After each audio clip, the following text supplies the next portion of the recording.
Hi friends, I am Sunit Sanghai from Renvis investment और आज हम डिटेल लेवल पे एनालिसिस करेंगे Nippon India small cap fund को। तो स्मॉल कैप के अंदर जो है Nippon India small cap fund जो है ये काफी वेल नोन है, काफी बड़ा एसेट अंडर मैनेजमेंट है। तो कई लोगों को डाउट भी होता है कि वाकई में इसमें निवेश करना चाहिए कि नहीं, किस तरीके के परफॉर्मेंस रहे हैं और डिटेल लेवल पे समझेंगे हिस्ट्री कैसी रही है, किस तरीके से फंड मैनेजर चेंज हुए हैं, क्या रीजन है इसके अच्छा परफॉर्मेंस की। डिटेल लेवल पे इसका कंपेरिजन भी करेंगे एसबीआई स्मॉल कैप और एक्सिस स्मॉल कैप जो अदर टॉप टू फंड्स है स्मॉल कैप के अंदर। एनालिसिस करके काफी कुछ एनालिसिस करके निकालेंगे, इन्फ्लुएंस भी निकालेंगे और समझेंगे कि क्या वाकई में इसमें निवेश करना चाहिए कि नहीं। तो Nippon India small cap fund की बात करें तो प्रीवियसली ये रिलायंस स्मॉल कैप फंड के नाम से जाना जाता था और ये Reliance capital asset management company जो है इस फंड को मैनेज करती थी। तो यहाँ पे थोड़ा सा चेंजेस हुआ है। बेसिकली रिलायंस ग्रुप जो अनिल अंबानी के अंडर आती थी, तो उन्होंने अपना पूरा स्टेक जो है जापान की एक कंपनी है निप्पॉन लाइफ इंश्योरेंस, उसको सेल कर दिया। और करेंटली मैं बात करूँ तो निप्पॉन लाइफ इंश्योरेंस जो है ये जापान की कंपनी 75% एएमसी का स्टेक ओन करती है। और यहाँ पे अगर मैं बात करूँ रिलायंस स्मॉल कैप की जो अब currently Nippon India small cap fund से नाम जाना जाता है, तो ये सितंबर 2010 में लॉन्च हुआ था। और जब ये लॉन्च हुआ था तब भी एक स्मॉल कैप फंड था और 65% टू 100% इक्विटी जो है ये बेसिकली स्मॉल कैप में इन्वेस्ट होती थी। और 2018 में जब सेबी ने कैटेगराइजेशन किया कि हर एक फंड को एक पर्टिकुलर कैटेगरी के अंदर आपको कैटेगराइज या क्लासिफाई करना पड़ेगा, तो रिलायंस स्मॉल कैप ने अपने आप को एक स्मॉल कैप फंड के हिसाब से कैटेगराइजेशन करवाया। तो बहुत ज्यादा चेंजेस नहीं हुए क्योंकि प्रीवियसली भी ये स्मॉल कैप के सारे नॉर्म्स को फॉलो करता था। और इस फंड की ऑब्जेक्टिव जान लेते, तो ऑब्जेक्टिव जानना थोड़ा सा इंपॉर्टेंट हो जाता है। आपको बेसिकली फंड की किस पर्पज से ये फंड बनाया गया है, तो ये बेसिकली निवेश करता है equity related instruments of small cap companies. और इसके अलावा एक सेकेंडरी ऑब्जेक्ट भी है,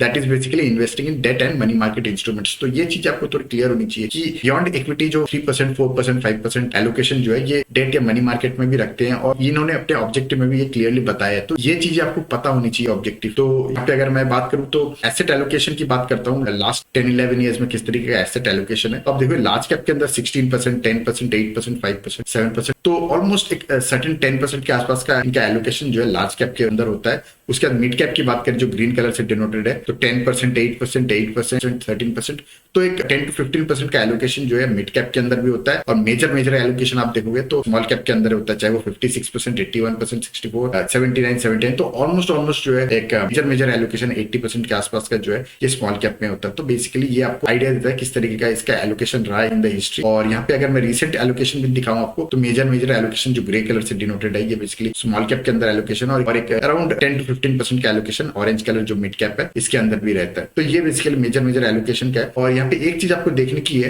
कि पैंडेमिक की बात करें तो ये मार्च 2020 में जब एक्चुअली करेक्शन आया था, तो वहां से आप देखो थोड़ा सा इसमें अपना कैश पोजीशन जो है इंप्रूव किया था। आप देखो कैश पोजीशन धीरे धीरे परसेंटेज एलोकेशन जो है लगभग ऑलमोस्ट 5 to 6% पे आ गया, जो प्रीवियसली शायद 2% के आसपास था। तो ये बेसिकली कैश पोजीशन लेने में कतराते नहीं है। और हालांकि सेबी गाइडलाइंस के हिसाब से ये बहुत ज्यादा कैश ले नहीं सकते, तो नेवरदलेस इन्होंने थोड़ी सी कैश पोजीशन अपनी बढ़ाई थी। और यहाँ पे अगर मैं एसेट अंडर मैनेजमेंट की बात करूं तो एसेट अंडर मैनेजमेंट आप देखो कि लगातार इंक्रीज हुआ है, अपनी कैटेगरी एवरेज से काफी ज्यादा लेवल पे ग्रो हुआ है। और यहाँ पे एक चीज नोट करने की कि 2018 में जब आपको जनवरी 2018 में स्मॉल कैप में एक अच्छा खासा करेक्शन आने लगा था और उसके बाद लगातार 2018 और 19 जो है करेक्शन आता गया। तो इन्होंने बेसिकली जब बहुत ज्यादा वैल्यूएशन हो गई थी 2018 में जनवरी में, दैट वाज द पीक। और उसके बाद इन्होंने मार्च में जब ऑलरेडी 2 महीने तक करेक्शन आने लगी तो इन्होंने लमसम इन्वेस्टमेंट बंद कर दिया और सिर्फ एसआईपी एक्सेप्ट करी। और एसआईपी जो है 1 लाख पर मंथ तक की एक्सेप्ट की थी। और इन्होंने अक्टूबर 2019 में जब एक्चुअली एक अच्छा खासा करेक्शन हो चुका था स्मॉल कैप के अंदर, तो उसके बाद इन्होंने एसआईपी की जो पर मंथ 1 लाख की एसआईपी थी उसको इंक्रीज करके 5 लाख कर दिया। हालांकि लमसम इन्वेस्टमेंट इन्होंने 2019 अक्टूबर में भी एक्सेप्ट नहीं किया। उन्होंने बेसिकली जब मार्च 2020 में जब एक जबरदस्त करेक्शन हो गई, बेसिकली एक 40-50% की करेक्शन हो गई, वहां पे जाके इन्होंने बेसिकली लमसम पे इन्वेस्टमेंट एक्सेप्ट करने लगे। तो यहाँ पे ये प्राइमरी रीजन है कि जनवरी 18 के बाद आप देखोगे तो लमसम इन्वेस्टमेंट बंद करने की वजह से इनको बहुत ज्यादा ग्रोथ नहीं मिली। और ये इंपॉर्टेंट इसलिए भी है कि एक फंड हाउस जो है स्पेशली स्मॉल कैप कैटेगरी में अगर लमसम इन्वेस्टमेंट को रिस्ट्रिक्ट नहीं करेगा तो एसेट अंडर मैनेजमेंट तो इंप्रूव हो जाएगा बट इनकी परफॉर्मेंस गिर जाएंगे और उससे एग्जिस्टिंग इन्वेस्टर्स पे बहुत नुकसान होता है। तो ये चीजें थोड़ी सी समझने की है। और वहीं पे अगर मैं asset allocation in terms of अलग अलग सेक्टर्स की बात करूं तो आप देखो कि इन्होंने इनकी एक अच्छी खासी एलोकेशन एफएमसीजी में है, अराउंड 20% की एलोकेशन जो एफएमसीजी में है। बट यहाँ पे मैं 2017 से कंपेयर करूंगा, 2017 से इसलिए क्योंकि 2017 में इनका एक फंड मैनेजर चेंज हुआ और that becomes a primary factor, क्योंकि 2010 से लेकर 2017 जो है एक पर्टिकुलर फंड मैनेजर मैनेज कर रहे थे और 2017 से लेके अभी तक जो है सेकंड फंड मैनेजर मैनेज कर रहे हैं, तो समीर रच मैनेज कर रहे हैं। तो यहाँ पे 2017 से किस तरीके की चीजें हुई हैं वो थोड़ा समझने के लिए जरूरी हो जाता है। तो 2017 के बाद आप देखोगे कि इन लोगों ने एफएमसीजी का सेगमेंट जो 13% का एलोकेशन था उसको बढ़ा के 19% कर दिया। तो अगर आप थोड़ा सा 2017 की पास डेटा देखोगे तो 2017 में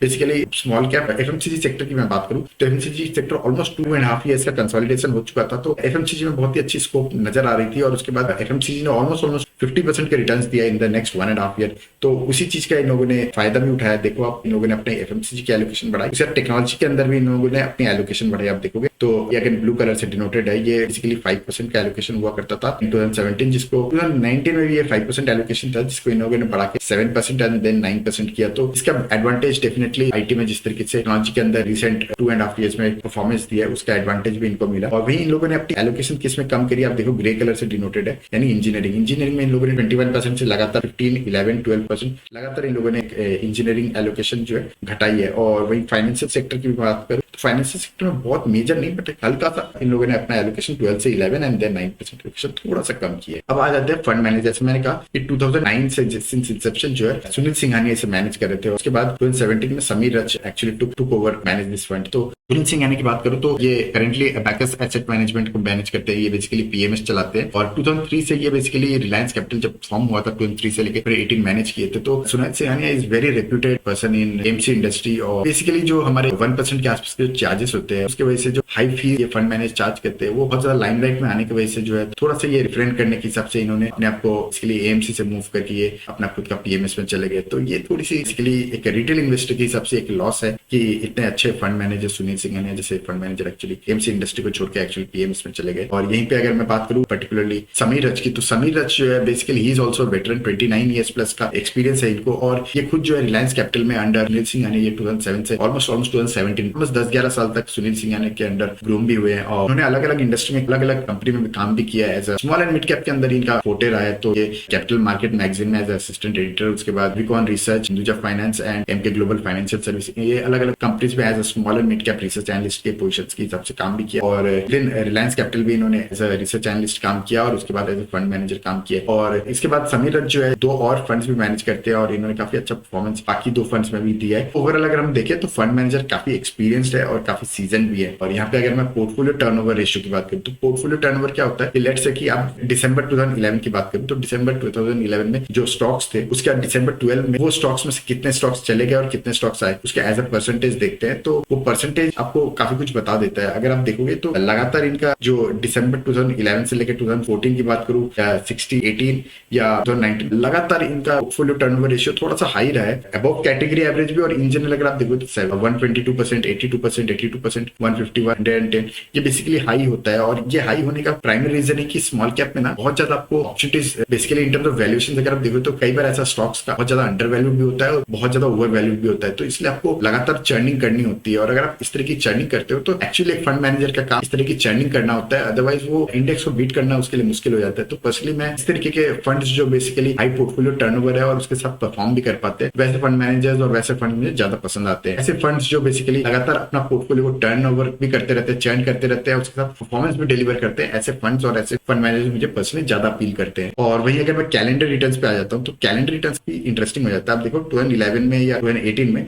इन्होंने अपने कैटेगरी एवरेज और इवन जो इंडेक्स है निफ्टी 200, 250, स्मॉल कैप 250 इन दोनों से कम ड्रॉ डाउन दिया। इवन 2011 में अगर आप देखोगे तो -25% कंपेयर टू इंडेक्स जो है -35%। और वहीं 2018 में -17% का फॉल हुआ था और वहीं इंडेक्स जो है -26% का। और वहीं अगर मैं आउट परफॉर्मेंस की बात करूँ तो 2014 हो या 13 हो या 15, 16 में थोड़ा सा गैप रहा था, 6% है, जबकि कैटेगरी एक्चुअली 7% दिया। तो अदरवाइज आप देखोगे लगातार इन्होंने अपनी कैटेगरी एवरेज और इंडेक्स दोनों को बहुत बड़े मार्जिन से बीट भी किया। और यही रीजन है कि ये लगातार जो है एक अच्छा परफॉर्मेंस दिया है इसने। और यहाँ पे मैं आपको थोड़े से पुराने एग्जांपल्स भी देता हूँ, अराउंड 10 एग्जांपल्स दूंगा मैं आपको फ्रॉम पास्ट जो आपको दिखाए कितने स्ट्रॉन्ग ये फंड है। तो दीपक नाइट्राइट जो हम जानते हैं कि फंडामेंटली बहुत स्ट्रॉन्ग कंपनी है, इन्होंने बेसिकली दिसंबर 2016 से ये कंपनी के फंड के पोर्टफोलियो में और इसका परफॉर्मेंस देखेंगे तो 95 रुपीज था उस टाइम पे, 95 रुपीज से ऑलमोस्ट 2300 यानी 23 टाइम्स इसने वेल्थ क्रिएट करके दिया है इन दिस फंड। और वहीं अगली कंपनी की बात करूँ नवीन फ्लोरिन, इन्होंने 2011 से होल्ड कर रहे हैं। तो कितने लोग हैं एक्चुअली नवीन फ्लोरिन जैसी कंपनी को सिंस 2011 पैटर्न आइडेंटिफाई करे। इस तरीके के मल्टी पैकेज इन लोगों ने आइडेंटिफाई किए और एक नहीं दो नहीं मल्टीपल मल्टी पैकेज इन लोगों ने आइडेंटिफाई किया। आप देखो 88 रुपीज का हुआ करता था उस टाइम पे 2011 में और वहां से लेके ऑलमोस्ट 4000 का हुआ, यानी 40 टाइम्स वेल्थ क्रिएट करके दिया है इसने। और उसके बाद अगली कंपनी की बात करूं तो एप्पल, जिसको इन्होंने दिसंबर 2019 में पिक किया था, अगेन जो है 300 के आसपास से ऑलमोस्ट 12 सेंट यानी ऑलमोस्ट 4 टाइम्स वेल्थ बना के दिया है। उसके बाद अगली कंपनी की बात करूं तो हनीवेल ऑटोमेशन, जो दिसंबर 12 से ये होल्ड कर रहे हैं और अगर आप देखें तो 2200 के आसपास से इन लोगों ने होल्ड किया और ऑलमोस्ट 40,000 हो गया करंटली। तो ऑलमोस्ट अगेन 20 टाइम्स का मल्टीबैगर बना के दिया है इसके अंदर। और वहीं अगली कंपनी की बात करें तो रेडिको कहता है, जिसको इन्होंने दिसंबर 2015 से होल्ड कर रहे हैं और 100 रुपीज के आसपास हुआ करता था उस टाइम पे और ऑलमोस्ट 9x हो गया, 922 का प्राइस चल रहा है अभी। और वहीं अगली कंपनी की बात करें तो फाइन ऑर्गेनिक, जो इसके लिए इन लोगों ने 1100 के आसपास परचेस किया था दिसंबर 18 में और वहीं करेंटली अगर मैं बात करूं तो ऑलमोस्ट 4200 अगेन जो है ऑलमोस्ट 3.5 टाइम से ज्यादा इन लोगों ने रिटर्न बना के दिया है। अगली कंपनी की बात करें तो केपीआईटी टेक अगेन जो है एक मल्टीपैकर है, इन लोगों ने दिसंबर 19 से ये होल्ड कर रहे हैं एंड यहाँ से लेके अब तक इसने ऑलमोस्ट 98 रुपीज से 571 ऑलमोस्ट 6 टाइम्स हो गया है। तो ये बेसिकली बताता है किस तरीके से ये एक नहीं दो नहीं मल्टीपल मल्टीपैकर के लिए फंड निकाल पाता है। तो हमें डेफिनेटली इस तरीके के फंड्स को अप्रिशिएट करना चाहिए। और उसके बाद अगली कंपनी का एग्जांपल देता हूँ, ये थोड़ा सा इंटरेस्टिंग हो जाता है। अब देखो एसबीआई बैंक जो है ये बेसिकली 2008 से लेकर 2018 it was just moving around going in a particular range bound हो गया था और उस टाइम पे इन लोगों ने होल्ड नहीं किया। इन लोगों ने होल्ड कब किया? दिसंबर 19 में 1.3% एलोकेशन लिया और एक्चुअली ये दिसंबर 2019 के बाद जो है जनवरी से लेकर मार्च तक थोड़ा सा अप मूवमेंट हुआ था, बट उसके बाद पैंडेमिक आया और पैंडेमिक के बाद जब चीजें इंप्रूव हुई तो आप देखो ऑलमोस्ट इन लोगों ने 50% वेल्थ जनरेट करके दिया इन जस्ट 1.5 ईयर और उसके बाद इन लोगों ने वापस अपनी पोजीशन रिड्यूस कर दिया। आप देखो 1.3 से 1.6 एंड देन 0.74। तो इसलिए मैं कहता हूँ कि स्मॉल कैप के अंदर जब आप इन्वेस्ट कर रहे हो तो आप अपॉर्चुनिटीज खोज के, हालांकि एसबीआई बैंक जो है एक लार्ज कैप कंपनी है, but as a fund house आप देखो जब आपको जहाँ पे अपॉर्चुनिटी दिखे in terms under valuation and then आपको जब एक सेंस लगे कि ये एक फेयरली वैल्यूड हो चुका है उसको आप एग्जिट कर जाओ। तो इस तरह की कॉल जो एक अच्छा फंड मैनेजर ले पाता है और इसलिए मुझे लगता है कि ये फंड जो है काफी इंटरेस्टिंग है। और वहीं अगली कंपनी की बात करूं तो डिक्सन टेक्नोलॉजी, जो लोगों ने दिसंबर 2018 से होल्ड कर रहे हैं, अगेन जो है 166 का प्राइस था, वहां से ऑलमोस्ट 10 टाइम्स हो गया। तो अमेजिंग रिटर्न्स बना के दिए हैं। अगली कंपनी की बात करूं तो जाइडस वेलनेस, अगेन ये दिसंबर 2012 से होल्ड कर रहे हैं एंड दिसंबर 2012 से लेकर दिसंबर 20 में अगर हम देखें रिसेंटली अगर हम देखें तो ऑलमोस्ट 7% के रिटर्न बना के दिए। 469 से 1668 यानी ऑलमोस्ट 4 टाइम्स वेल्थ हुआ है। यहाँ पे बहुत एबनॉर्मल रिटर्न्स तो नहीं है इस पर्टिकुलर स्टॉक के अंदर, बट आप देखो दिसंबर 13 से लेकर इन लोगों ने दिसंबर 16 ये वाले फेज में इन लोगों ने बेसिकली दिसंबर 14 से 16 ये वाले फेज में इन लोगों ने इसको एग्जिट कर गया था। तो आप देखोगे कि दिसंबर 14 से लेकर दिसंबर 16 ये लगभग ये वाला फेज था जहाँ पे बेसिकली एक करेक्शन आई थी इसके अंदर। तो बेसिकली इन लोगों ने कंपनी को जब ओवर वैल्यूड हो गया था, ये थोड़ा सा फेयरली वैल्यूड हो गया था, वहां एग्जिट कर गए और उसके बाद जब एक्चुअली करेक्शन आई तो इसको वापस से इन लोगों ने पिक कर लिया। तो इस तरीके का फंड है, काफी इंटरेस्टिंग तरीके से स्टॉक्स को पिक करता है एंड एग्जिट भी करता है। तो ये बताता है बेसिकली कि कितना अच्छा फंड मैनेजर है। और ये छोटी छोटी बारीकी वाली चीजें अगर आप देखोगे तो आपको समझ में आएगा क्यों ये फंड जो है लगातार अपना कंसिस्टेंट परफॉर्मेंस रहा है। और यहाँ पे अगर मैं 3 इयर्स की रोलिंग रिटर्न्स दिखाता हूँ आपको, तो 3 इयर्स की रोलिंग रिटर्न्स में मैं कंपैरिजन करूंगा निपॉन इंडिया स्मॉल कैप के साथ एसबीआई स्मॉल कैप को और एक्सिस स्मॉल कैप को। आप देखोगे कि ये जो है बेसिकली ऑरेंज कलर से डिनोटेड है, ये थोड़ा सा एसबीआई स्मॉल कैप जो ब्लू कलर से डिनोटेड है वो उससे थोड़ा सा अंडर परफॉर्म किया है। उसके बाद एक फेज आया जहाँ पे ग्रीन कलर जो है basically green colour over shadow करके, ग्रीन कलर कौन सा है? Axis small cap. तो एक्सिस स्मॉल कैप जो है ये बेसिकली ये वाले फेज से जनवरी 2017 के बाद अगर आप देखोगे तो थोड़ा सा ये एक्सिस स्मॉल कैप ने परफॉर्म किया है then Axis SBI small cap and Nippon India small cap. और वहीं अगर मैं 5 इयर्स रोलिंग रिटर्न्स आपको दिखाऊं 2013 से, तो आप देखोगे कि ब्लू कलर जो है ये बेसिकली ओवरशैडो कर जाता है दोनों को। बट रिसेंट टाइम में आप देखोगे तो ब्लू कलर जो बेसिकली एसबीआई स्मॉल कैप को डिनोट करता है और ऑरेंज कलर जो है निपॉन इंडिया को। तो निपॉन इंडिया थोड़ा सा अंडर परफॉर्म कर रहा था to SBI small cap, but आप देखोगे रिसेंट टाइम में जो है बेसिकली एक्सिस स्मॉल कैप और एसबीआई स्मॉल कैप हो या निपॉन इंडिया तीनों जो है मर्ज कर गए हैं। बेसिकली ये परफॉर्मेंस जो है over 5 years period of time जो है बेसिकली रिसेंट टाइम में आप देखोगे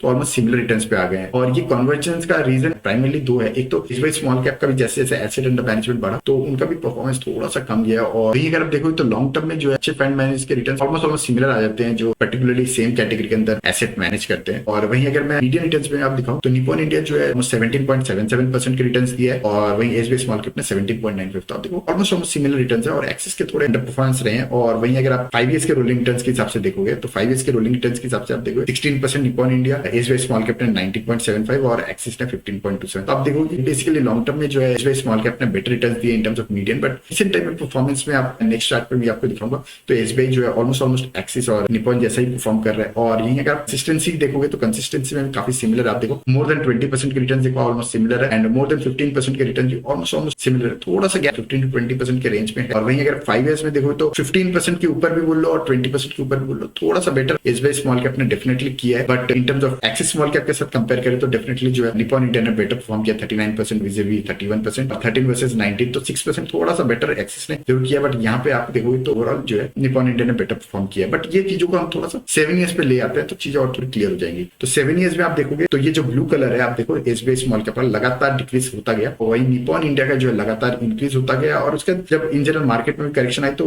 सभी का परफॉर्मेंस थोड़ा सा अंडर परफॉर्म किया, बट कन्वर्ज होने लगा। आप देखो निपॉन इंडिया और एसबीआई स्मॉल कैप ने रिसेंटली अगर आप देखोगे स्पेशली लास्ट 1 ईयर के हिसाब से आप देखोगे तो ये जो परफॉर्मेंस है काफी हद तक सिमिलर लेवल पे आ गया निपॉन इंडिया और एसबीआई स्मॉल कैप का। और मीडियन रिटर्न्स भी अगर आप देखोगे तो अगेन 21.5% के आसपास और ये 24%, तो बहुत ज्यादा गैप नहीं है। Even in terms of consistency आप देखोगे 82% और 85%, वहीं निपॉन इंडिया का 18 to 20% में 17% है, 14.5%, तो ऑलमोस्ट सिमिलर परफॉर्मेंस है इन टर्म्स ऑफ कंसिस्टेंसी। और लॉन्ग टर्म में जो है कन्वर्ज होने का जैसा हम देख रहे हैं रिसेंट टाइम में जो है कन्वर्ज भी होने लगा है। तो इसके लिए Nippon India is slightly less than SBI small cap in terms of performance. But जैसे मैंने कहा कि जैसे एसबीआई स्मॉल कैप का ऑलमोस्ट 13,000 करोड़ के आसपास का एसेट अंडर मैनेजमेंट हो गया है एसबीआई स्मॉल कैप का, तो अब जो है ये परफॉर्मेंस जो है ऑलमोस्ट सिमिलर सी आने लगी है। और वहीं अगर मैं आपको ड्रॉडाउन का दिखा देता हूँ, क्योंकि लॉन्ग टर्म में आपको सिर्फ जब अच्छा परफॉर्म कर रहा था सिर्फ तब नहीं देखना होता, आपको ड्रॉडाउन भी देखना होता है। कोविड में जो है मैक्सिमम ड्रॉडाउन सी भी आई थी। आप देखो कि जब मार्केट में करेक्शन आई थी मार्च 2020 में तो 39.88% यानी ऑलमोस्ट -40% पे निपॉन इंडिया स्मॉल कैप गया था। और ये रेगुलर प्लान है, जबकि डायरेक्ट एक्चुअली थोड़ा सा कम गया होगा। और इंडिया स्मॉल कैप जो ऑलमोस्ट -40% के करेक्शन पे था, वहीं अगर आप इंडेक्स को देखोगे तो -43%। तो अगर आप देखो तो basically what that means is कि ये जब पैंडेमिक पे करेक्शन हुई तो 3% लेस करेक्ट हुआ। तो जब करेक्शन आती है तो थोड़ा कम करेक्ट होता है, जब बेसिकली मार्केट में अपसाइड आती है तो बेटर परफॉर्म करता है। तो ये बोथ साइड्स जो है ये बेसिकली बेटर होता है। एज अ फंड जो है ये बेसिकली इंडेक्स से आउट परफॉर्म कर रहा है इन बोथ साइड। तो अगर आपको हमारा कंटेंट पसंद आता है तो लाइक बटन जरूर प्रेस कीजिएगा, ताकि यूट्यूब का एल्गोरिथम जो है हमारा कंटेंट बाकी लोगों तक भी रीच आउट करे। और अगर आप चाहते हो कि मैं आपका पोर्टफोलियो रिव्यू करूं, म्यूचुअल फंड का हो या स्टॉक्स का, तो कमेंट सेक्शन में अपना पोर्टफोलियो जरूर शेयर कीजिएगा। And whatever definitely I know I try to